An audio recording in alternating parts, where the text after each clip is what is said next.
আজ আমি রুই মাছ ভাপে করব। তার জন্য প্রথমেই 2 পিস আমি গাদার মাছ নিয়ে নিয়েছি। নুন, হলুদ, সামান্য চিনি, একটু লঙ্কার গুঁড়ো সব একসঙ্গে নিয়ে নিয়েছি। সামান্য হলুদ সর্ষে পাউডার আমি নিয়ে নিলাম। 2টো কাঁচা লঙ্কা দিলাম আর সামান্য একটু সর্ষের তেল সব দিয়ে এবার আমি মাখিয়ে রাখবো।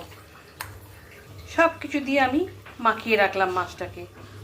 এবার কড়াইয়ে জল বসিয়ে দিয়েছি, জল গরমও হয়ে গেছে। মাছটা বসিয়ে দিলাম এখানে, দিয়ে ঢাকা দিয়ে দিলাম, ভারী চাপা দিয়ে দিলাম। এবার এটা গ্যাস বাড়িয়ে ফুটতে থাকুক।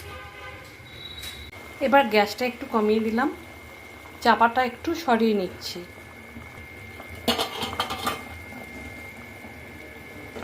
মাছটা এবার উল্টে দেব। 2টো মাছই উল্টে নিয়েছি। আমি আবার চাপা দিয়ে আবার চাপা দিয়ে দিলাম। আমি এবার গ্যাসটা অফ করে দিলাম। আমার রুই মাছ ভাপাটা একদম রেডি।